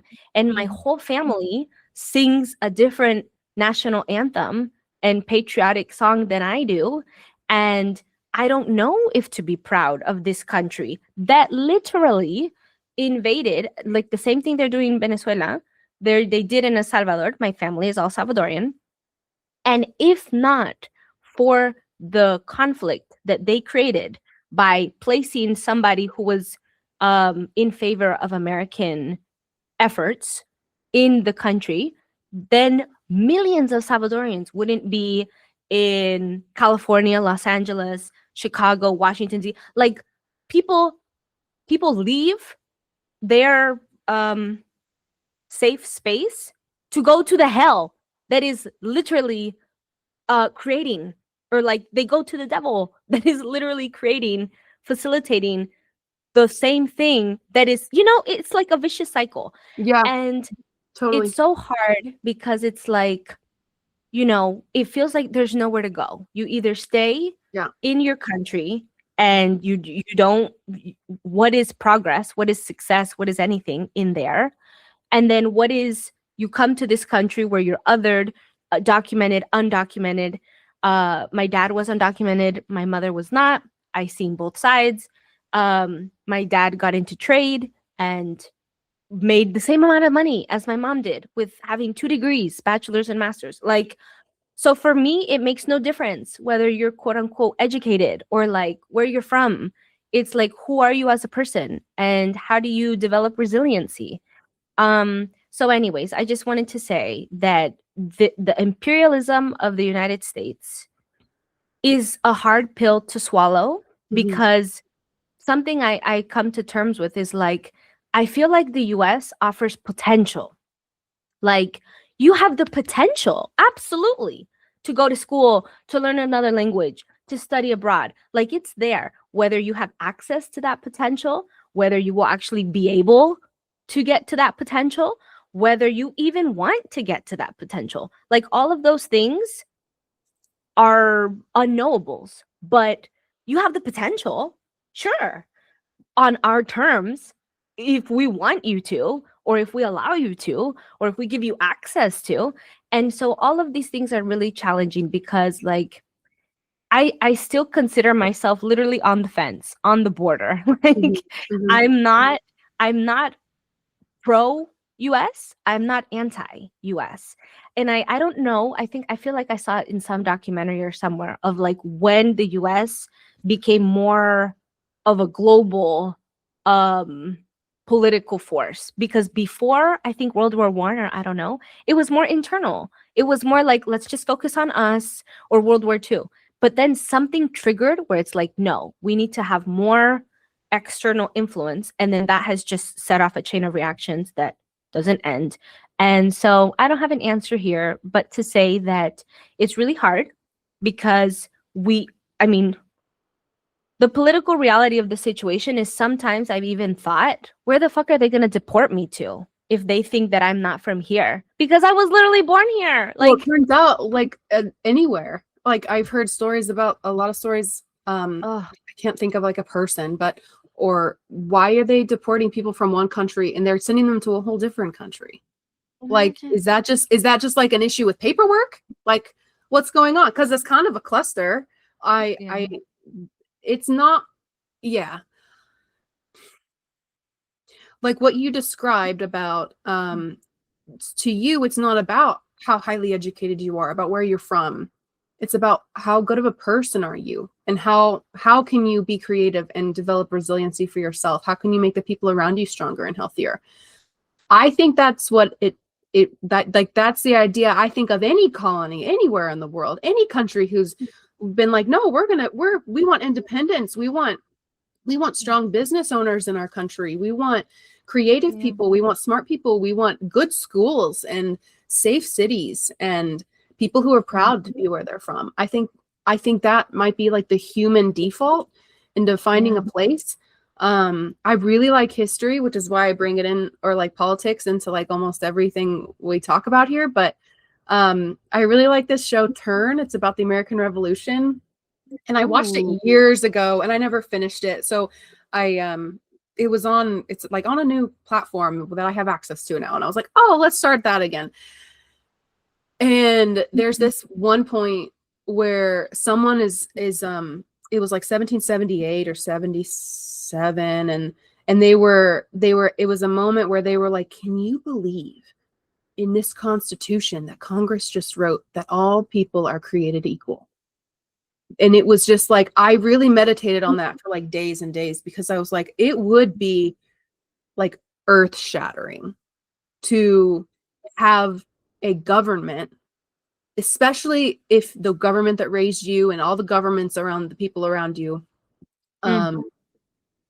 you couldn't own land. I mean, that's why the headright system that I mentioned my ancestor came to this country with was so, I mean, it was like in some ways just bizarre and evil, because they definitely knew native people lived here. But the idea of owning land in general was a revolutionary thing, because you essentially leased it from the government in England, and you still do. And when I go to my first time and only time in London or England, I was like, I mean, maybe it works, you know, there's a lot of happy people here. Because that's the way it is in China. You lease land, you have like a 99-year lease. I don't know. And I think that's where our country's headed, honestly. We have these new 50-year mortgages. Just yesterday, I was in a room with a fantastic economist and hundreds of people, and somebody asked him, like, well, today, would you use cash to buy a house, or would you use a mortgage? Which is an interesting question, because if you pay full price in cash, you own it. But that doesn't mean it holds its value. That doesn't mean you have something to sell when you're ready to move. Like, there's a lot of implications on, like, the value of money has always been ambiguous. It's always been whatever we want it to be. And so if the value now is debt, because that was his answer, by the way, he would take out a mortgage to buy a house right now. He would not. So that was an interesting, like, it is still true right now. It is still true. And it has been true in our lifetimes, that debt is just as much of a value in our country as money, as equity is. And so it's a bizarre thing. Okay. Charles Eisenstein talks about, sacred economics. I recommend anyone interested in this stuff, because he talks about like the morality of interest. And I'm one of those people who, I was on the west side of Washington, and I'm on the east side of Washington for a reason, because the cost of housing and the cost of everything got me in debt in a way that I'd never been in my life. And it is not designed to pay it off. It is not designed to get ahead. You work your butt off to make a little bit extra money, and then they just charge you more interest. It's insidious. Yes, the hearts, the emojis, I had to do my thing. Like, great. It is not. Yes. And if you're in that position too, people can tell you these are the choices that you make. Those same people will look at homeless people on the side of the road and be like, well, their choices brought them there. Here in Spokane in 2021 or 22, I mean, we're neck and neck with Baltimore for like the most deaths per overdose. And that conflated with the homelessness issue. You look at like when the average person cannot afford the average mortgage, on top of taxes doubling overnight. I came from a county back in Missouri, Jackson County, Missouri, everybody, that illegally upped our taxes. And there was but by the time that the civil lawsuit and all those individuals get their day in court or whatever, they've been homeless for who knows how long. Are they still alive? Do they even have a number? Like the displacement. I mean, I just see the systemic, intentional or not, y'all. It is real, the displacement of our own people by the powers of the people. So it's like, this is the darkness episode. Remember, triggering. Let capitalism die, please. Well, it's like, what do we do in the time that we have? Because I think, like, well, we're all immigrants. So how many immigrants came over illegally in the past? And I think that's what ICE is. Okay. So like I said, slightly pay just enough attention to be dangerous in politics right now, because I have a full-time job doing other things. So thankfully my husband is in PR and politics. And so we have good talks at home that he enlightens me. I'm like, oh, this shit happened in the White House today. And I was like, that's good for me to know, because I'm not scrolling like the Wall Street Journal to read about it, or whatever biased news article is writing about it out there. But I like to know. And a lot of I also was thinking, I made this connection when I was a kid, when cell phones first came out. They told us to put our parents in the contact as ice. Do you remember that? It was like a safety thing. If I was ever somewhere, if someone ever found my phone, they would see ice as in case of emergency. And like Oh, ice mom, ice dad was what I was told. And in the case of emergency, like that's just like the short key. I don't think anyone does that anymore, maybe because of more securities or the favorites, whatever. Those go the last. But I was like, I wonder if this is one of like, if ice is a response to what they saw as like however many millions. I don't want to say the wrong number because I learned it and I forget, but millions and millions of undocumented immigrants, right, come in. And then you have this in case of emergency situation of like, okay, well, we're going to have to do something about it.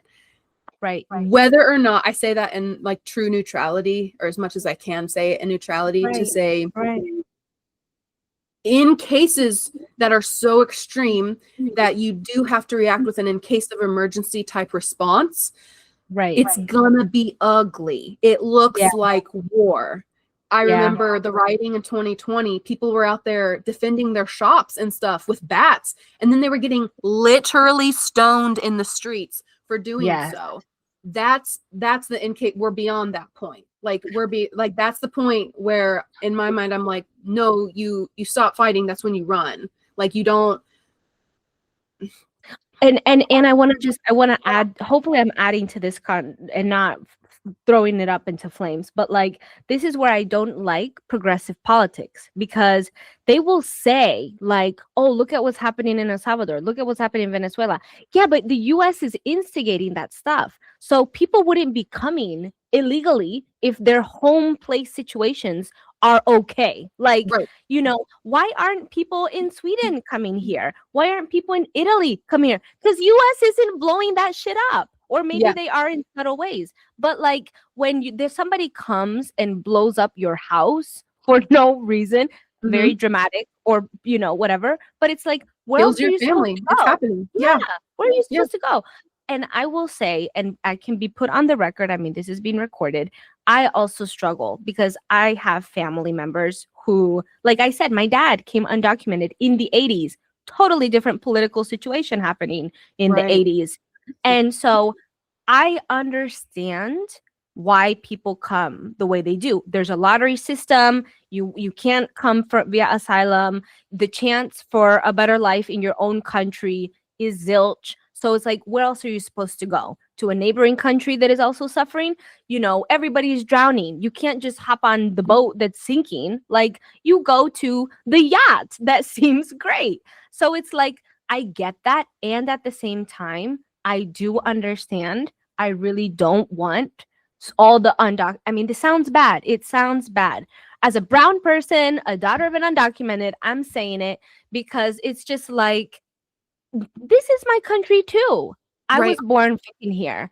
And I also struggle. I struggle with people who are born here who don't, quote unquote, produce or like become a contributing citizen or whatever that looks like. I also struggle with people who come in any sort of immigration way and do that same thing. And it's like, it looks worse because then they're, you know, potentially in real ways using our resources. And so it's just like, I'm not saying I have the answer. I'm not saying I'm one way or another. I try to hold space for both with compassion, with rationale, as a human, as a person who is the direct descendant of these historical things. I wouldn't be born here if my parents had stayed in El Salvador and if the US wouldn't be involved or wasn't involved. But it's like, at the same time, I can see that if I was in El Salvador and the neighboring country, the same thing was happening, does the country have the resources? What part do we play? If we played a part in their demise, detriment, demise, what responsibility do we have? And this is part of the death and like the integration of like, how much is US being held accountable to the things that they are literally doing, Mhm. or in by like like through ripple effect, like, you know. I don't have the answer. I really don't know. And will they be held accountable? And is just throwing out women and children and families and la la la, like, I don't know. I really don't know. It's messy, it's ugly. I'm not in agreement of all the things. I mean, it's It's so, just it is hard, and it's different generation to generation. Like you said, that when your parents came, it was so different than when my ancestors came here. Like, vastly different. That if we have children, they will have a very different political climate. And regardless, like, we're the country that's let these people in. That was I heard that it was like 98% reduction in border crossing in like a very short amount of time when Trump came into power, because he essentially cracked down on it in a way that Biden just let people over. And it's an interesting, when you think about the political reasons that might be, taxpayers or like people in, you can't show an ID to vote in California now. Did you know that? Like, you literally can't show them your ID. So what might be some underlying reasons a lot of extra people voting one way might be welcome in the country? And they were moving people, like literally migrating people. And I think that is one of the most evil things you can do, is take people who are fleeing a bad situation and use their salvation for your benefit. I remember there's this book, oh my gosh, Yeonmi Park. She's North Korean. Oh my gosh. What I Needed to Do to Survive, something like that. She wrote a book, but I listened to it. It's wonderful. In her getting out, she ended up being caught up in sex trafficking. Like, the people who were helping her escape North Korea essentially sold her into the sex slave in China. The people who freed her out of that were American Christian missionaries. There you go. Part of their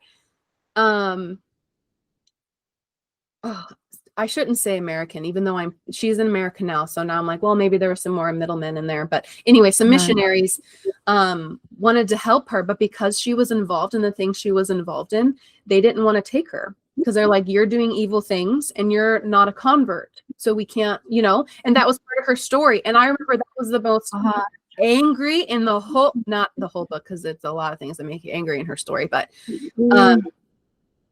like, that bothers me so much. And in my work in intentional communities, I think, okay, what's the ideal, right? Like, what's the thing that we can focus on, that at least we know that we're doing our best here. And that's when you allow people sovereignty and deep, and like not controlling their destiny, systems of self-governance that are reliant in some ways on compassion.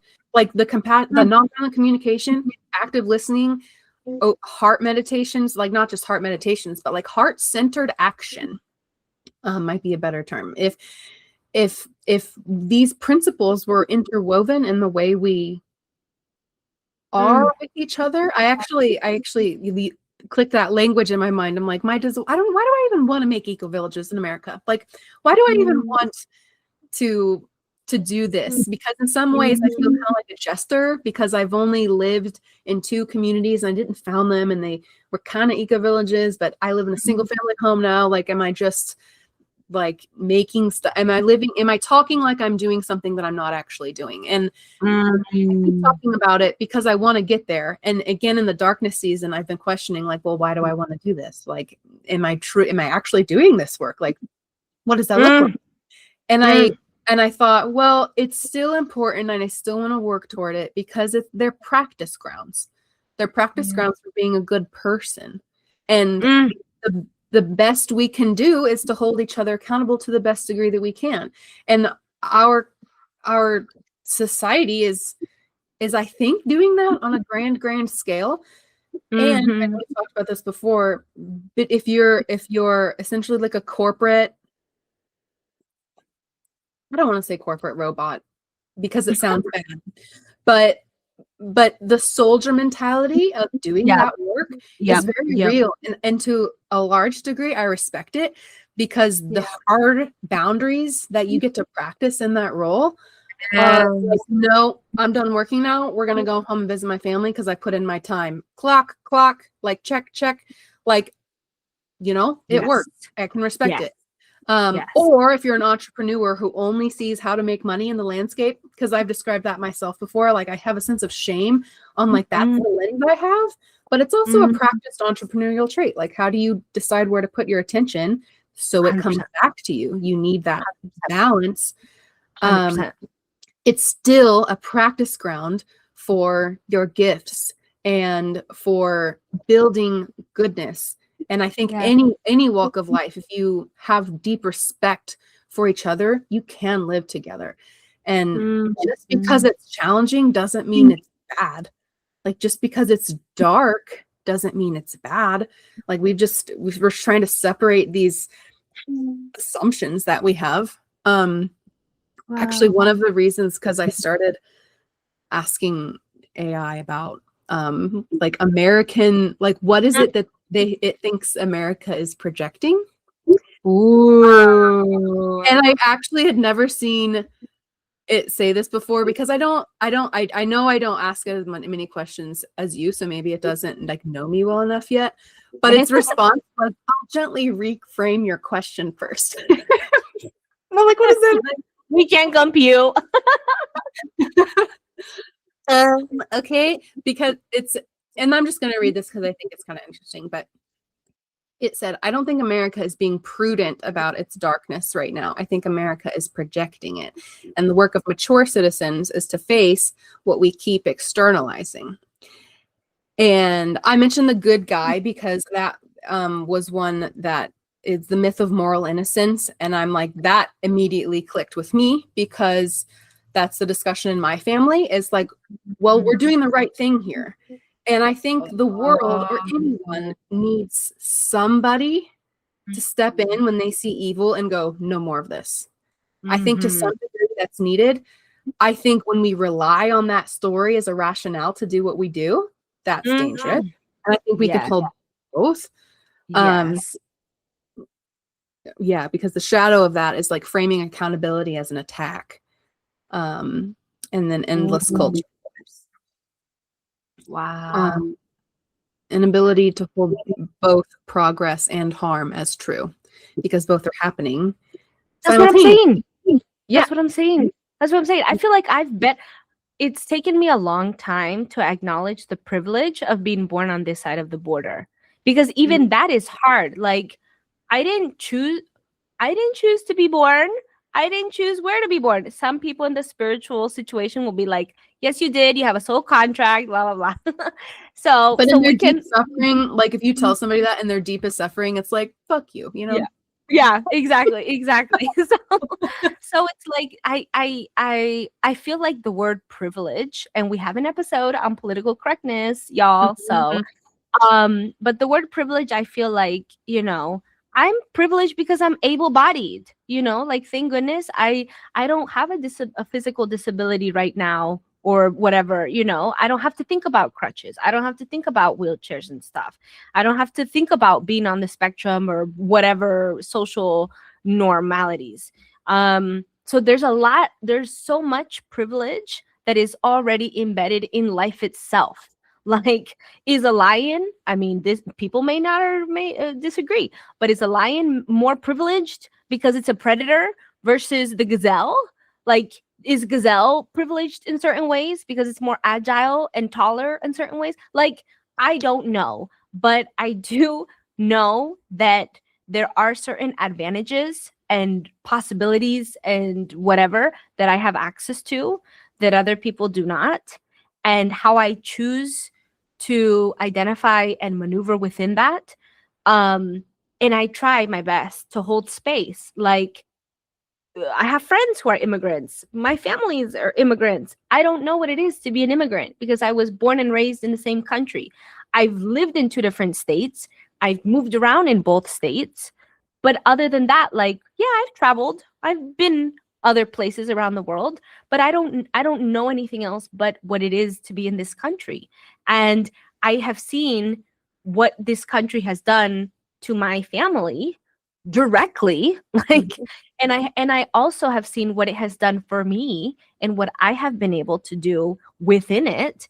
And so it's like, I mean, this is hopefully the last thing I'll say, is just that, like, I know it's not easy to be in the darkness and hold the darkness and want to hold space for the darkness, because it's like we just all want to be in utopia and peace and love and everything. And I also don't think that's right either, because we need a bit of suffering. I'm sorry to say it, but like, if I don't bleed every month and my uteral lining doesn't do its thing, and if I don't go into my own luteal phase of darkness, then it's like, I'm not a man. I have to go through that in order to biologically be able to give life.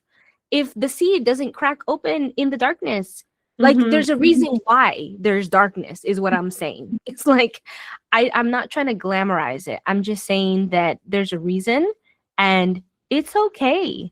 Like, I mean, it's not easy, and it's not like, no, it's okay, but it's like, sometimes we just have to take the medicine, is what I'm saying. Yeah. Well, the Okay, medicine. thank you.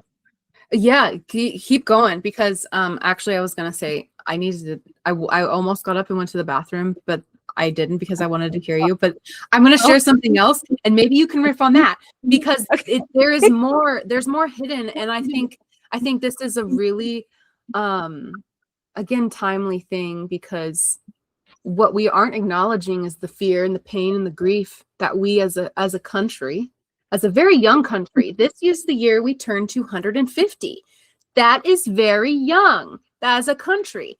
And so I think we have these like teenage capabilities of, it's like watching kids. Oh my gosh. Yeah. I've seen this more than once, where some siblings or best friends are together, and then one gets bullied or picked on, or one is told something, or is like not even like, maybe someone says something to a kid that they don't even realize, like, oh, I don't like your boots, and then the brother is like, yeah, I'm gonna defend my brother, and then just hauls off and like pushes the kid that said something slightly, offensive to their sibling or friend. I feel like that's what the United States does. Like, that's what we do across the world when we see injustice, and we're like, no, we're gonna come in and fix this. I think about like the Somali daycare thing going on in the news right now. I was like, I wonder to what degree these are like next generation Somalis who are like, sticking it to the United States for what we did to them in the 90s. Because that's another wonderful documentary of the Black Hawk Down one, because we created rebels trying to fight the rebels. Yes. Yep. And I forget what other example of like, oh, it was in Kern. It was the same thing. Someone saying like, no, they're creating more like loyalists by the opposed, like the behavior of one side is creating more rebels or loyalists, vice versa, just by their actions alone. And until we, as a young country, as a young being, as immature adults, I think that's one of the things our country does profit off of, is emotionally immature adults, citizens.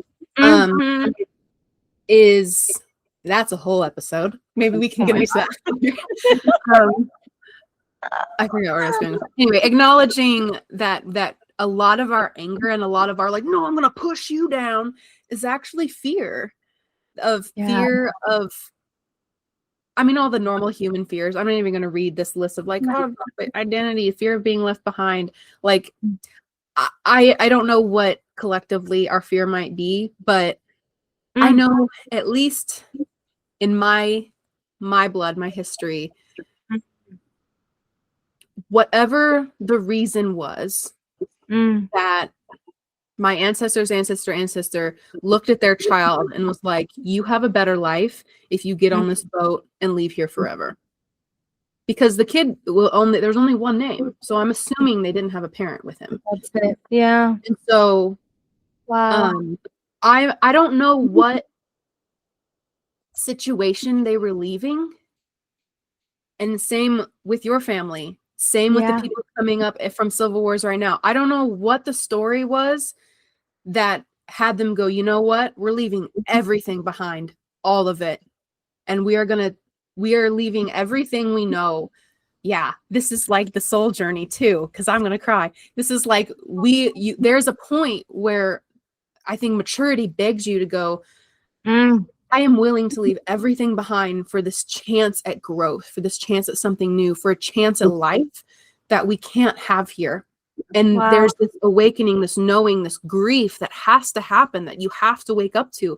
I had to wake up to the deep, deep grief of the situation and the truth of the grief, and acknowledge that this hurts, and the chance at something new, no matter how much it hurts, we're just going to take a chance that it'll hurt less.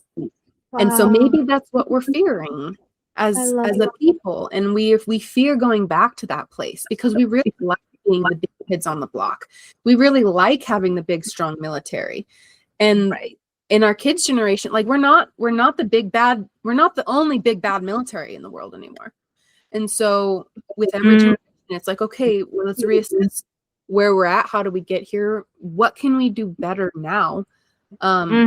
Because we, as a young country, as a people, and I don't want to, focus on our nationalism too much, but I just think I just see so much projection right now of our unacknowledged something.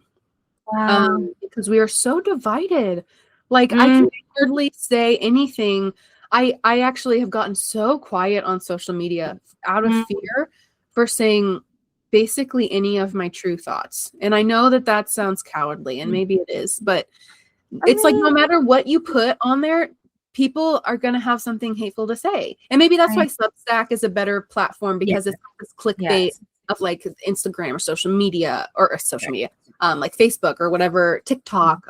It's not designed for the same purpose. And so maybe that's part of the tool and moving forward is meditating, not just on death, but on like maybe the little deaths. Ooh, that's a good, like the little thing, the little habits, the little patterns, the little practices, because it's all about practice, right? And so how we I say, I'm so sorry. I mean, brunch soon, but also I just wanted to say, I think in French, the word for orgasm is little death. And so the reason that came up is because like it doesn't have to be a bad thing. Like there can be pleasure, however you want to look for pleasure, but it's like there's a blessing again in the stuff. And also when you were talking about migration and all of that, I was like, or like the grief, I was like, oh my gosh, we're literally plants. We're being planted in new situations, in new geographies, and something is cracking open. So I just wanted to say those two things because I was, I don't know. I feel like we're just big plants, you guys. There's something like, I have talked to so many people about why trees feel like ancestors, and everyone like has a different word or feeling or language for it maybe, but like, why are trees so ancestral to us? Maybe because they did watch over our ancestors, literally. And I think that's one of the scary things about like the loss of old growth forests. I could go on a whole thing about that. But we need these reminders. And I think that's, in my opinion, why looking back at history is so important. And why, even if, your ancestors aren't a deity figure to you, why it is important to acknowledge where they came from and where you came from. And that maybe this other out there in front of all of us is looking for the same thing. Because if we don't grieve collectively, we distract, we polarize. And I think acknowledging loss instead of denying it together might be what brings us together.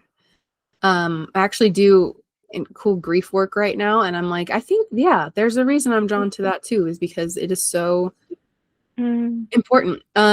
The extreme individualism and the power without accountability. Those are the last things that I wanted to mention on what these things that we could be projecting out of our own darkness and then facing them together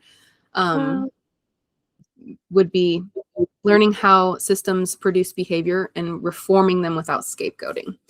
That's the summary of that I wanted to, say there, because reform, I have a heart for reform. I said that recently and I just keep saying it because I'm like, yeah, I really do.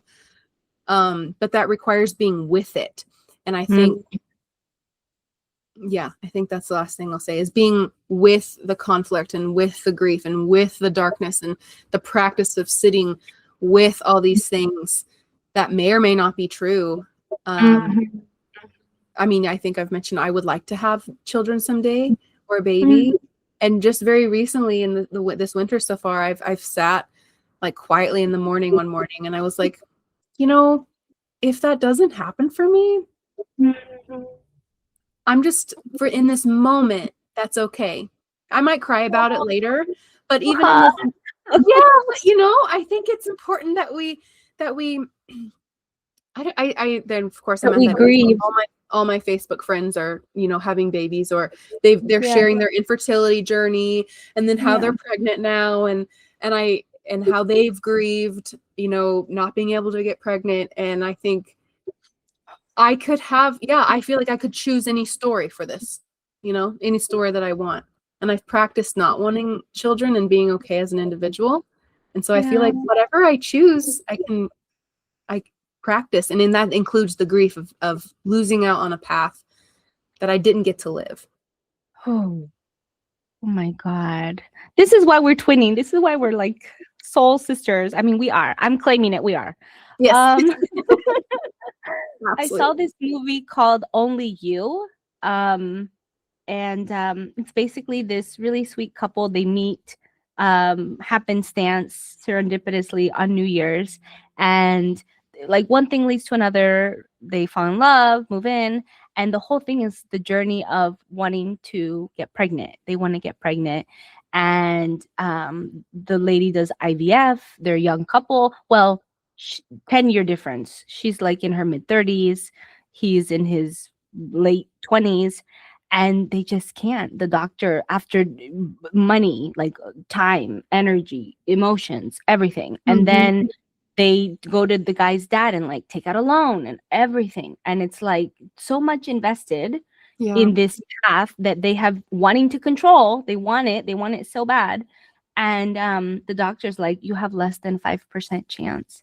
I literally cried. I'm not a lot of movie crier person. It takes a lot. Even though I'm a Cancer, you guys, I'm a sun sign Cancer. It still takes a lot to get me to cry.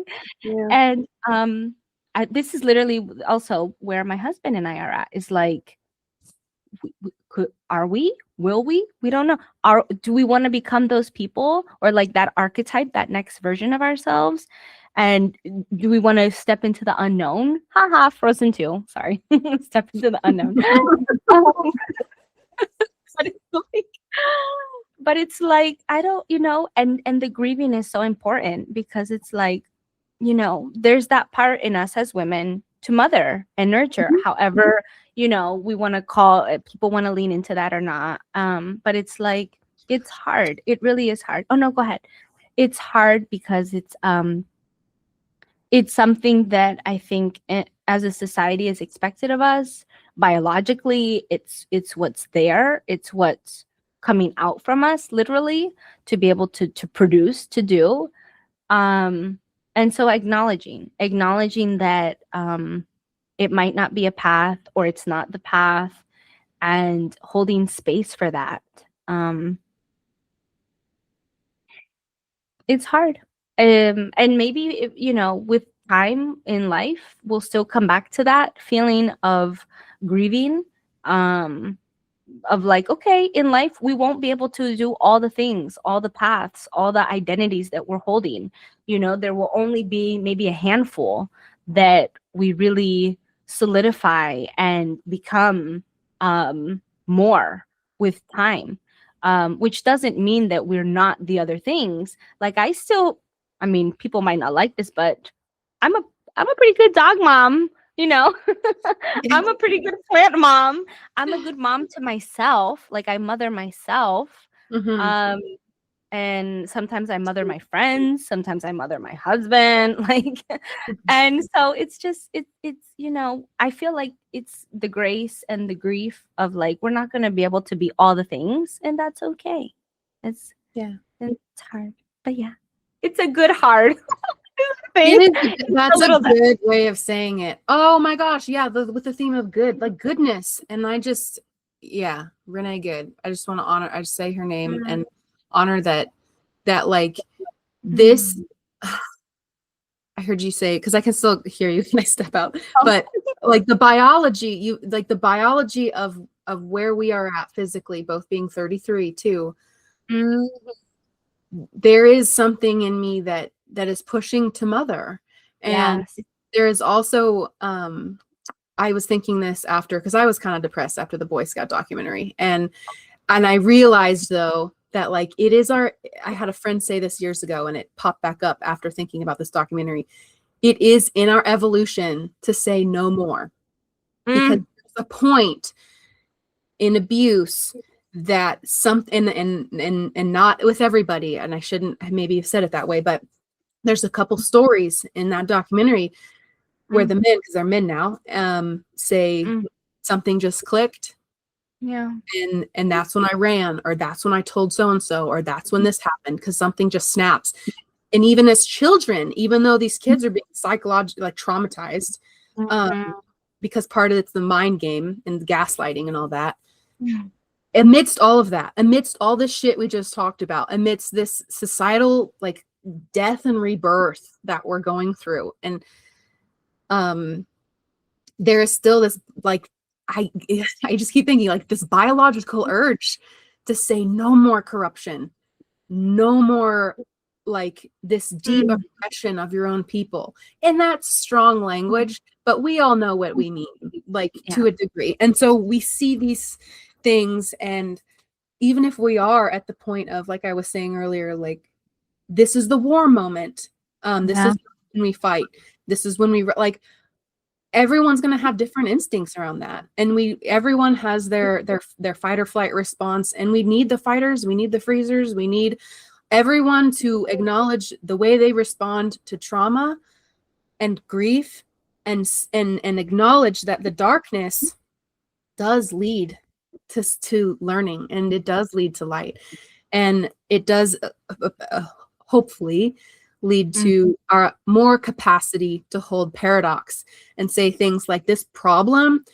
doesn't have a villain, but it still needs reconciled. We still need a solution, and we can find cooperation and learn from people who are different than us. And maybe that's the gift of the darkness now, is like we're so mixed up and it's so dark that all we can do, and in the AI era, like right now is a very important time, these human things, it's time to be human with each other again. And I think a lot of people are yearning for that. So it is brunch time. Thank you, Miguel, for this deep discussion. And I hope anyone listening, it does help you find the capacity for more capacity to hold the goodness within the darkness, and also a sense of like shared stewardship, even with people you disagree with, and designing a more beautiful world, and more like morality and shared responsibility. And the darkness isn't all bad. I love it. I don't want to add any more, because it's just like, I don't know, glitter and sparkles and everything to all of that. That was wonderful. Same to you. This is great. This is great. Oh my goodness. Well, catch our playlist. It's linked. We have a playlist. If it supports you while you're in the darkness, you're not alone in the darkness. We're all in this together. Check that out. We're both on Substack, all the shout outs and things, and we both have websites, and that's it. The plug. We're halfway through. We're halfway through. We'll see you all.